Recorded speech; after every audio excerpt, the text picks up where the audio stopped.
So the defense saved the day for the Steelers. And I saw something floating around here before the show. And I don't know what true media is. So I'm not ready to say this is as reliable as if it were coming from the Elias Sports Bureau. But according to something called True Media Sports, the Steelers entered, there it is. The Steelers entered the fourth quarter trailing the Browns 22-19, gained -7 total yards, and won. And won the game. Fewest yards gained in the fourth quarter by a team that overcame a fourth quarter deficit to win in this century. I'd love to know when else it was that someone gained negative yardage in the fourth quarter and came from behind to win. But this is what happens right out of the gates. First play from scrimmage, the tip drill. Alex Highsmith takes it in for a touchdown. They were all over Deshaun Watson, and he escaped so many of them, Chris. When you're at the game and you can sense it in the crowd reactions, there were so many times they were chasing him around. There were so many times they had the running back caught in the backfield and they didn't make the tackle and he slipped away. The penetration up front all night by the Steelers front seven was incredible. And there are the numbers: 6 sacks, 4 forced fumbles, 3 fumble recoveries, 1 interception, 2 defensive touchdowns. Insane. 14 points off turnovers by the Steelers defense, which is good because we'll talk about the offense. The offense, they were chanting "Fire Canada" at one point. Fire Canada was trending this morning on Twitter. The offense, and I don't want to get ahead of it, but we'll talk about it. The offense needs some work in Pittsburgh. They just don't feel like they have a rhythm. They don't feel like that. When you're at the game, you get it. You really feel it. No sense of rhythm, no sense of flow, no sense of strategy, no sense of we're doing this like the Shanahan McDaniel stuff. We're doing this to set up this. We're doing that to set up this. We have a method to our madness. It just felt like they were just groping. They were just reaching for anything. And they finally realized, well, maybe we should throw it to George Pickens. But again, we'll unpack that later. For now, here's TJ Watt, who scored the decisive touchdown, talking about the huge night from the Pittsburgh defense. Splash. I mean, I think that's what we talk about, is creating splash as a defense. I mean, Alex Highsmith played his absolute tail off tonight. Guys inside got incredible pressure. Larry O had a great game. I just think we really fed off the crowd, and I still think we can do a better job of executing in those moments when the crowd is going absolute bananas like they were tonight. But it wasn't pretty, but a win is a win. They did that renegade thing fourth quarter as the Browns were pinned deep in their own territory, up 22-19.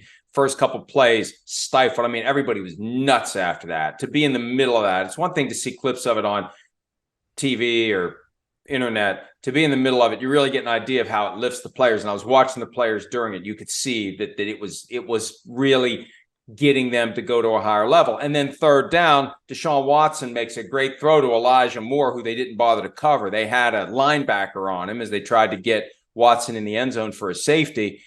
And it's like, oh, there went that. Well, they're going to drop. That's it. Up, that's it. And then came the moment where the ball gets knocked out and TJ Watt scores a touchdown. And that place went crazy. I was at the AFC Championship game, the Jim Harbaugh game, Colts Steelers in Three River Stadium. And when the Steelers came from behind and took the lead there, like it was one of those moments where you felt like the whole place was going to collapse. It wasn't quite that loud last night, but when that happened, man, and that just shows you the value of having a true home field advantage, the value of having fans who use their tickets and don't sell them to fans of the opposing team. That place went nuts, and the Steelers fans got the assist. On a night when the offense couldn't do anything, the defense got a nice little boost from the crowd and made all the difference, Chris. Yeah, I mean, listen, it was not a well-played game. I mean, that's the first thing by either football team. I mean, it was ugly. In fact, it was a Monday night of 4 bad offenses across football there. I mean, the lack of practice and preseason football and the rules against training camp go against everything what the NFL wants. They want offense and excitement, and we're not getting it right now in the NFL because there's offenses that are just rusty. I mean, the Steelers win the football game, no doubt. Big that they win it. You don't want to start 0-2. We know that, right? But I don't know how to feel about the Steelers. How do you really feel good about that after that performance right there? I mean, Yeah, they were outplayed by the Browns. They let up 200 yards rushing. They just got the Browns, and the Browns did some horrible things. Deshaun Watson was horrible. I mean, beyond horrible. I mean, it's beyond horrible. So that's where you just don't know what to think of the win. The win, of course, hey, you'll take it, right? And, hey, you can build on that. And the defense makes plays like you talked about there. But, man, like you said, the first pick six, hey, he's open. He misses the target by 4 feet wide. It gets tipped in the air, and it's interception, right? The fumbles, the personal fouls. I mean, it was just one thing after another from Watson and the Cleveland offense, let alone one of the most devastating injuries on their football team that they've had in quite some time with Nick Chubb. And, of course, he's one of the best players on their team. But, yeah, with the Steelers, you come away, you get the win. Yeah, you made some plays. Okay, that's good. You couldn't stop the run, and you couldn't stop it when they lost the best running back in football. You still couldn't stop it. Offensively, I mean, you said it. It's one play. It's really all there is. It's 2 plays. It's 2 passes to Pickens. Other than that, it is a way below average performance on the offensive side of the ball. And I agree with you in what you're saying in the assessment there on the offensive side of the ball. There is no flow.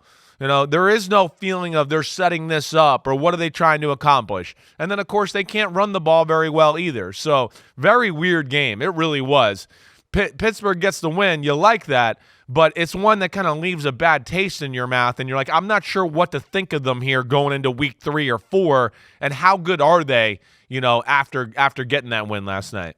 This is the very simple approach that Matt Canada should take moving forward, assuming he is employed by this weekend when the Steelers visit the Raiders on NBC Sunday Night Football. And one of my friends kept asking me last night, is there a chance they'll fire him at halftime? Could they fire him at halftime? Can they get rid of him now? Constantly complaining, constantly. And I hear that all the time from Steelers fans. They are done with Matt Canada, especially because the preseason this year did enough to get people thinking, yeah, all got us hopeful. We got something. Right. Maybe it's going to be different. Right. Maybe Kenny Pickett next level and Matt Canada's taken there and everything's going to work and we got all these weapons and everything's great.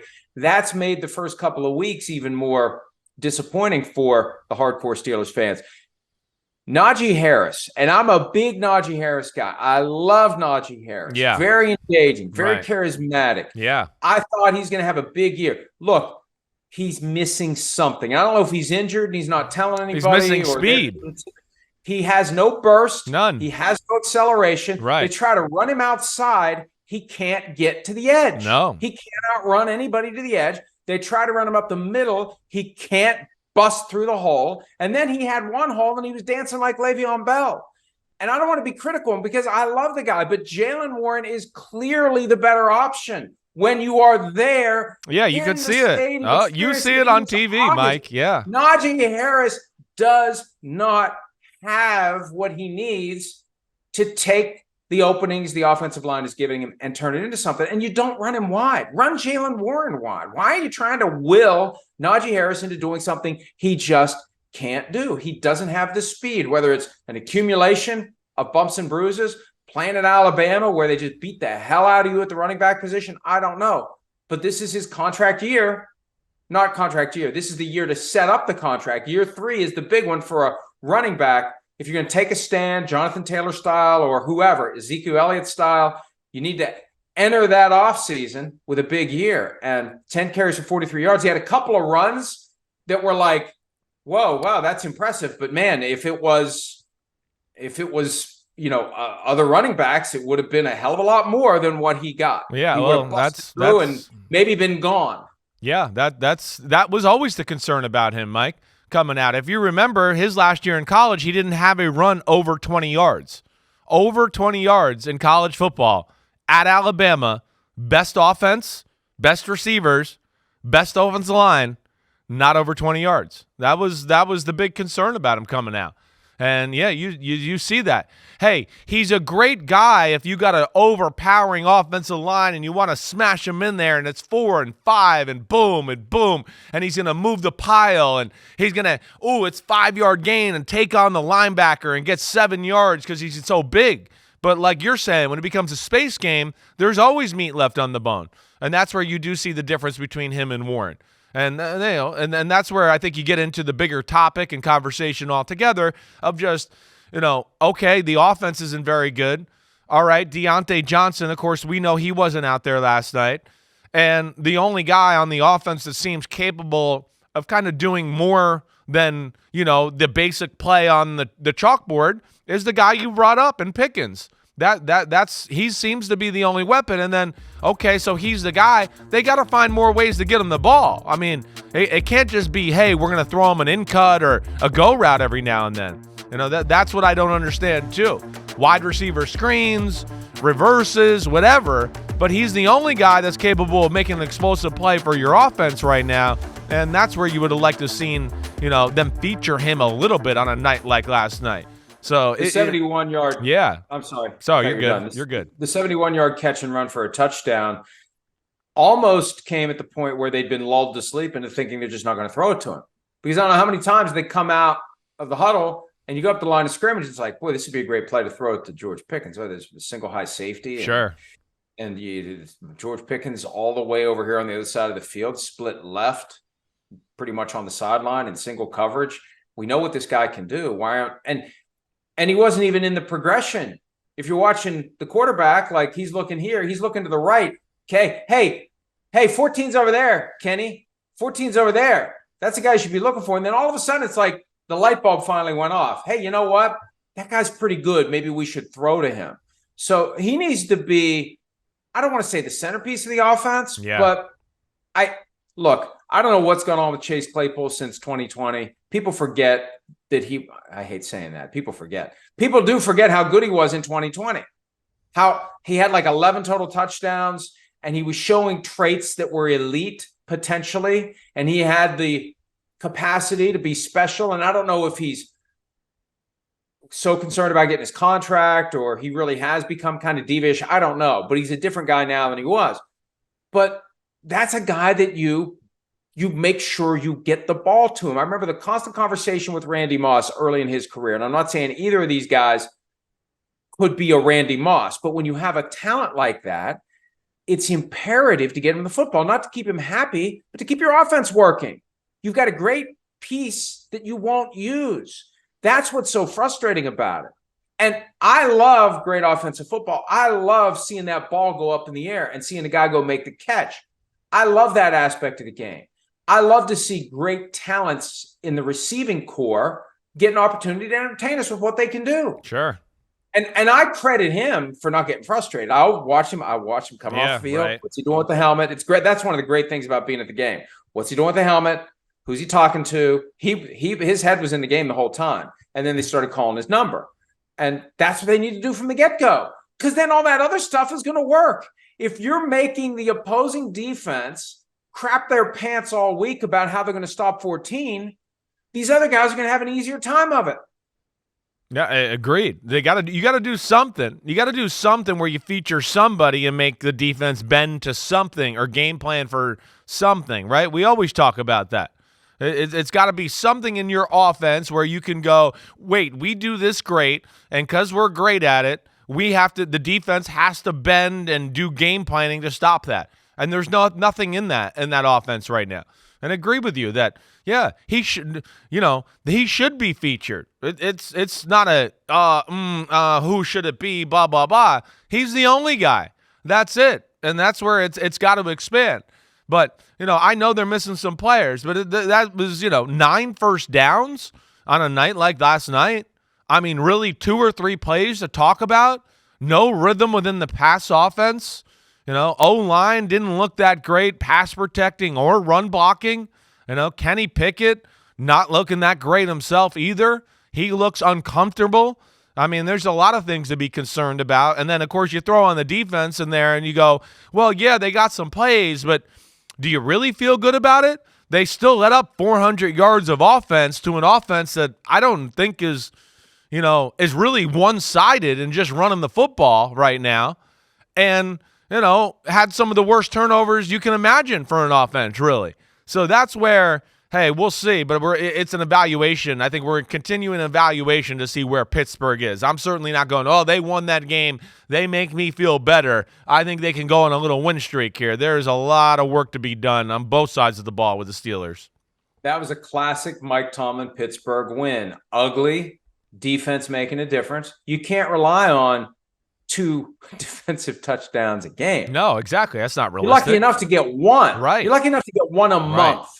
They get 2 in the same game, and if they don't get both of those last night, They're don't not win the winning. game. Right. After they go up 7-0, the Browns just right down the field. It's like, Yeah. They've been fun while it lasted, folks, because this has all the earmarks of the Browns overpowering the Steelers and doing to them what they did to the Bengals. Early on, when I was complaining about the Steelers' offense, it occurred to me, maybe the Browns' defense is just pretty damn good. And that's about the time the Steelers' offense woke up to do enough. Hi, it's Mike Florio. Thanks for watching PFT on YouTube. Hit subscribe for the latest news and analysis from Pro Football Talk.